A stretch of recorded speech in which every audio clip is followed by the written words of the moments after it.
Fuck. Welcome back to the channel. If you're not a subscriber, then simply welcome to the channel. It's that time of year again. It's hoodie season. So because of that, I wanted to compose a video for my hoodie season essentials. Now, as always, the comment section is open below. If you have any essentials that I didn't mention, essentials that you want to put the community onto, definitely mention those in the comment section. Now, I'm going to have a few categories, and I will try and be brief because I know I get to be a little bit long-winded when I start to explain things because I'm a super nerd for this type of stuff. So let's go ahead and move to the first essential. Now, the first one should be a no-brainer. I actually have it on right now. That is going to be the hoodie. The only hoodie season essential that has to be on a hoodie season essential list is absolutely positively the hoodie. Now, hoodie season for me, if I had to define it, I would say it's that in-between time of year. Not necessarily fall, because it could be early spring or it could be early winter, but it's that time of year where it's not exactly heavy coat cold, but it's definitely not like t-shirt warm yet. Now, hoodies are pretty versatile. You can wear them for a good bit of the year, except for in the summertime. Although I do see people outside rocking them in like ungodly weather. I don't know why or how. But anywho, as far as hoodies go, there are two options that you really have. And that doesn't mean that you don't have the options of a different color or maybe a different material or a slightly different shape or whatever. But at the end of the day, everything is going to be boiled down to two options, which is pretty much a pullover or a zip up hoodie. Now, I have on the latter of the two, the zip up hoodie. And this one I got from Skims. Yes, that is Skims by Kim Kardashian. Honestly, if you really want to think about it for what it is, it's kind of like Fear of God Essentials meets Yeezy, but like for women. And I will say that if you walk into a store, they're going to tell you it's unisex, but I feel like it's more like pretty much just a women's brand. However, they do have like men's socks and stuff like that. So maybe this is technically a men's hoodie from Skims. I feel like for an essential hoodie, no matter what type of hoodie or where you get your hoodie from, I feel like you don't really want it to be like super expensive, but you do want to be able to chuck it on and kind of feel like you're covered, like you're reasonably going to be warm or cozy at least, or both actually. That being said, you want something that's a little bit better than like a Gildan, obviously, but you don't necessarily need to go into like designer territory. So I think a good price range would be from around, I would say like 70 up until like maybe 150, 160. I say 70, but I can even say 65, 70 after tax. That's everything from like a Champion reverse weave to like maybe like a Palace or a Supreme hoodie or like a Aimé Leon Dore hoodie or something like that. Reigning champ, Todd Schneider, stuff like that. As a matter of fact, ALD actually gets kind of expensive with the hoodies. I would say their hoodies are probably not worth that 200 and up price range. I would say that maybe Jound is the highest like price I would pay for a hoodie, and that's still approaching 200 depending on what you get. But that's enough about what brands you can go to. Obviously, you don't have to go to any one brand specifically. I feel like the thing that you really want to look for in an essential hoodie is the durability and the wearability. You want it to be able to stand up to a wash, and of course you want it to be able to stand up against a wear or 2 or 10 or 100. Now, as far as the price on this one, I would say it's around, I think 90, 94. I walked in the store and they had like a 30% off discount, so I didn't pay the retail price. I paid like 70, 74. With tax, actually, it was 74. But if you don't find it on sale and it is that full retail price of 90, I feel like your money's still sort of well spent, and I'll explain why. Going over some of the details of the hoodie, I will say that there are cons, but not too many. Like I said before, kind of reminds you of Yeezy. Like I said, it's kind of like Yeezy essentials for girls. Or guys, I guess, if you want to get into that whole unisex debate. But with that being said, this really resembles the Yeezy Gap Balenciaga hoodie, the zip up unreleased one. And so I was looking at that one online, but actually I decided not to get it because the hoodie was like stained or like just dirty and weird in a weird way. I was like, yo, what's that stain? And it kind of just looked like it was bleached or something like that, and the guy was trying to like kind of gas me up like it was fine, but it's not fine because he's charging me retail essentially for it, and I might as well buy a brand new product. So as luck would have it, I walked into the Skims store in Lenox Mall. My girlfriend kind of sort of drugged me in there a little bit, and then I decided to look around and I found this. I feel like the wearability is high, but in general, a wearable hoodie usually will come in like an earth tone or a black. Even white hoodies I feel like are not as wearable because you're gonna stain them eventually. And I feel like if you're paying $100+ for a white hoodie and you're gonna stain it, kind of feel like you're wasting your money, but that's just my opinion. A zip up does allow you to show the under layers as well as like whatever you have poking out underneath the hoodie. If you want to dress up your fit a little bit or make it a little bit more visually interesting, I feel like it's cool to show the layers. Now this hoodie is mostly made of cotton, but there are some like polyamide mixtures, some sort of like plasticky mixture. I'm pretty sure because it helps with drying. It definitely helps with the softness of it. Normally I would advise you to have 100% cotton hoodies almost all the time, but you can't always have that. Even the Yeezy one wasn't 100% cotton. The Yeezy one is definitely built for men, so I'm pretty sure the hood was a little bit more substantial. I'm pretty sure like the overall build of the hoodie was a little bit bigger as it's Yeezy, and so they tend to be oversized. But this one definitely fits a tad bit more true, with a little bit of room in the arms, a little bit of room in the body. I will say, unfortunately, the hood is actually not as substantial as I would like it to be. I will wear the hood, but I actually want my hood to be a tad bit deeper, a little bit bigger. I don't want that Klansman hood, but I also don't want to feel like my hood is like sitting straight up and down like a pill, like a nematode head. Where the zipper is, they have added a little extra piece of fabric and kind of created like a little mini panel to cover that serging where that zipper would be. You will see less detail on a cheaper hoodie. It is a little bit more clean just to do it like how they did it. Again, it's just an extra piece of fabric, but that little extra detail does matter, I feel. Now this next hoodie is super duper comfortable. I would recommend this one over the first one simply for the fact that this is a 100% cotton hoodie. I would say that functionally it works better. You always want to go for a natural fiber if you can, a natural material, even if it's a cashmere or whatever like that, but those tend to be much more expensive. Now I got this hoodie from Dime about 4 years ago, so I think I paid like $128 for it. Nowadays I feel like it's probably more expensive. I haven't checked, but I'll go ahead and post that price point on the video somewhere, but I would say that it's still probably a solid buy. Again, this is a 100% cotton hoodie, so it does have the added bonus of being a tad bit sturdier. The weave or knit is a little bit thicker, a little bit more robust than that first one I showed you, and it will actually stand up a little bit more to like the weather. I would say this is the hoodie I'm going for when it's like pretty chilly outside. This one definitely is a bit more minimal. Some guys like to be a little bit more minimal. Some people like to be a little bit more loud. You don't have to get it in black, nor do you have to get this exact hoodie. But like I said, I got this one from Dime because it was a little bit more in that era when I was going in and out of like my little streetwear phase, trying to figure out whether or not I wanted to say goodbye to it or move on to something else. It is a little bit coarse on the outside, but I've beaten it up through washing it and wearing it for a few years, so it's a little bit softer than it would be now. Cotton on the inside, like I said, is a sort of a tight, sturdy knit. This one has the deeper hood that I was talking about from the first one that I wish the first one had. The hood, again, does not have a drawstring. Like I said, I don't really like the drawstring on the hoodie anymore because I feel like it doesn't really serve a huge functional purpose. Sometimes I will buy a hoodie with a drawstring and I'll leave it there if it comes with one, but sometimes I'll also just take it out, honestly. Next, we're going to talk about warm accessories. Now, I have two accessories here, a hat and a pair of gloves. I would say that these are my most worn accessories now, even though it's not super cold yet. It's going into the colder months and I do anticipate wearing these as well. I just got a new pair of Issey Miyake gloves and I've had this Supreme hat made of 100% wool for quite a while now. Now I'm actually going to go ahead and start off with the hat because, to be fair, I didn't purchase it. It was given to me by a friend. Shout out to you who gave me that hat. You know who you are. Now for me personally, I'm in the military, so my hair is cut pretty low most of the year, pretty much always actually. So that means my head does tend to get a little bit colder, and so a wool cap does actually make my head a little bit warmer.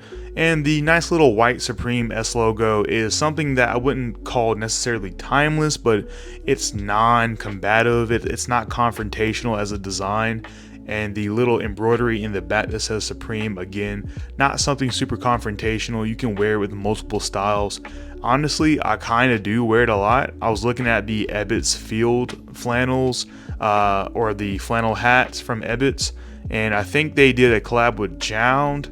But they've honestly done a hat with everyone, including Supreme, Bathing Ape, whatever.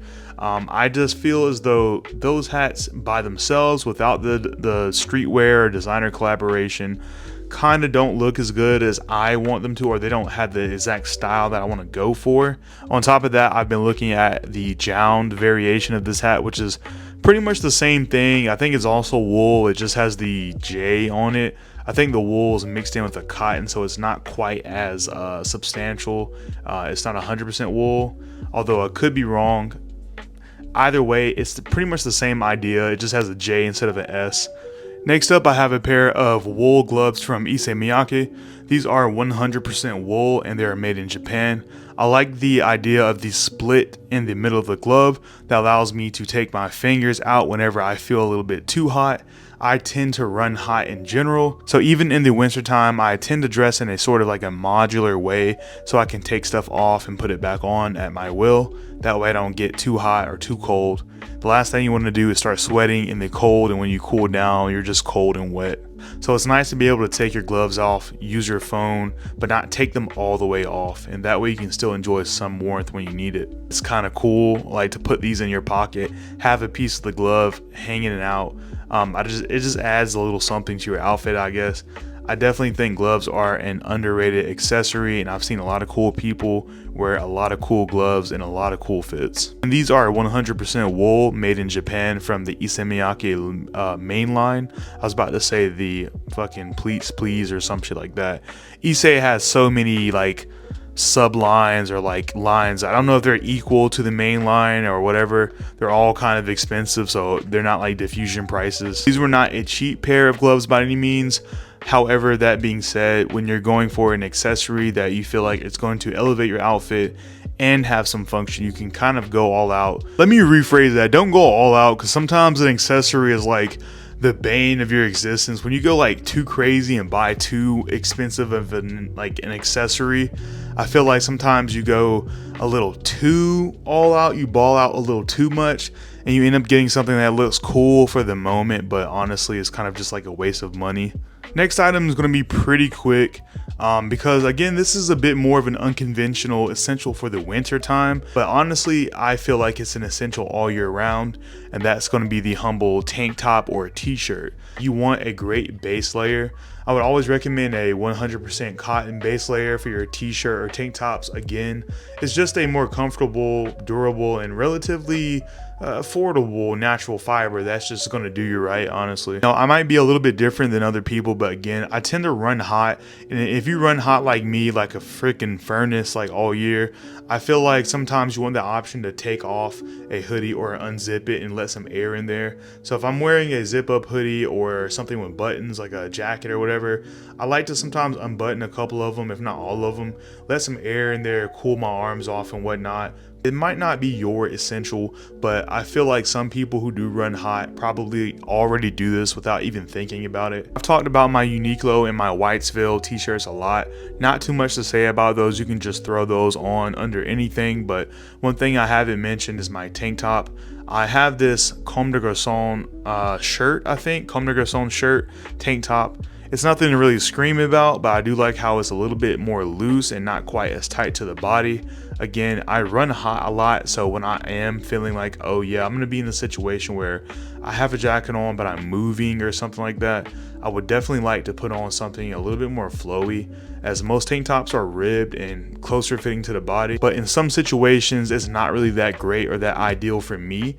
And so, like I said, I got a more flowy tank top from Comme des Garçons, mostly because it was on sale. I mean, you don't have to get one from Comme des Garçons, but I don't see a lot of tank tops that fit in that more loose fit, so I got this because of that fit and pretty much that alone. Next up, something I can talk a little bit more about is the bottom half of your outfit, or rather the bottom third or bottom 1/3 of your outfit, however you want to think about it.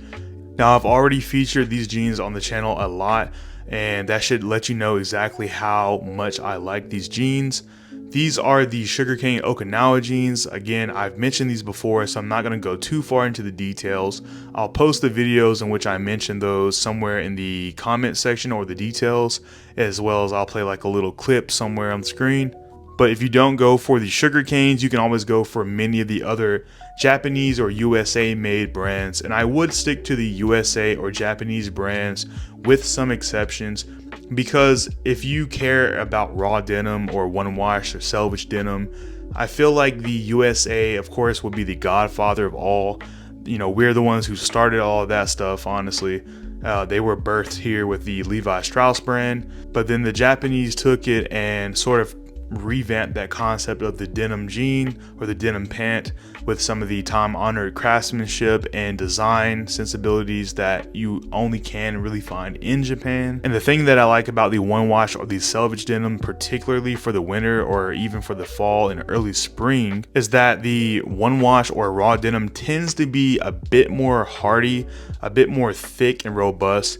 I tested it out myself because this is actually my maybe third pair of raw denim jeans that I've worn over the years, because you don't really need that many. Some people are just freaks about it, but I've had the Naked and Famous pair, I think a gray pair. I've had the APC raw denim, and I've also had the Sugarcane Okinawa. So this is like my third pair that I've personally owned. I live in Georgia, first of all, just to let you know what type of conditions I'm living under. But I sweat my godforsaken balls off trying to wear these in the summertime. So I wore them in the wintertime and realized that, yeah, this is probably more the vibe that I would wear these in. The Sugarcane Okinawas are a bit of a wider cut, and because they have the sugarcane fibers in them, I feel like they're just a little bit more wispy. Like a little bit more air can get through them, and of course I've tailored them to where they fit. They don't stack super like long on my legs, so it's a little bit more conducive to that airflow, and you get a little bit more comfort with wearing them.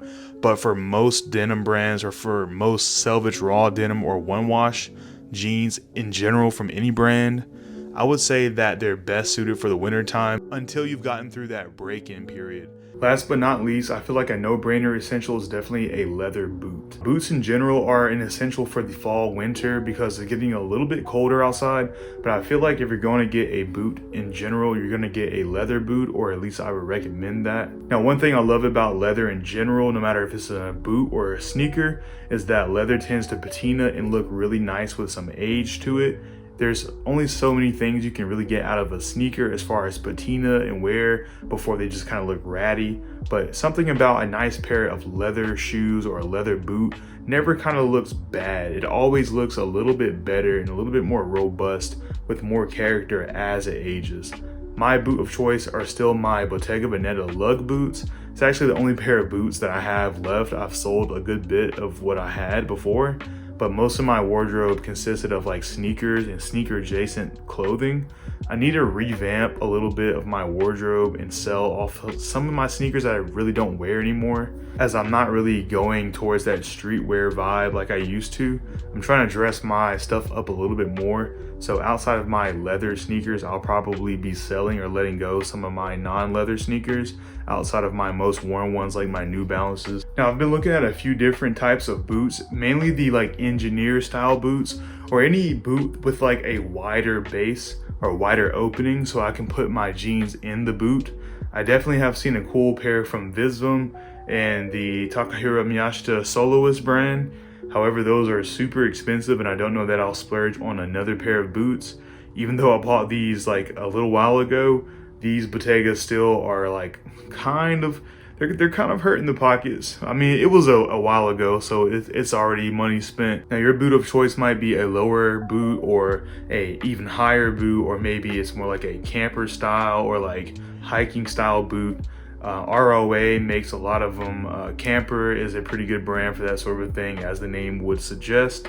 There are also a lot of vintage boots, but it's honestly harder to source like a good wearable vintage boot that really fits my style. Let me know if you had that same problem if you're still watching at this point in the video. But I feel like vintage hunting, vintage shopping is definitely an art that's super underrated, and people make it look way easier than it really is. Not to mention, some of those vintage boots are just as expensive as like some of the more designer ones. So I kind of feel as though I might as well go ahead and go for a luxury or like a designer, something a little bit more higher end.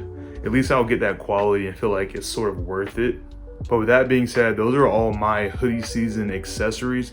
Let me know if I mentioned something that you hadn't thought of before. Let me know if I didn't mention something that should be on this list. The comment sections are always open, and of course, like, comment, and subscribe. And follow me on the IG. It's always posted, so never feel bad about sending me a DM, a question, or whatever you want. Why not? You guys have a great one. Thank you for watching.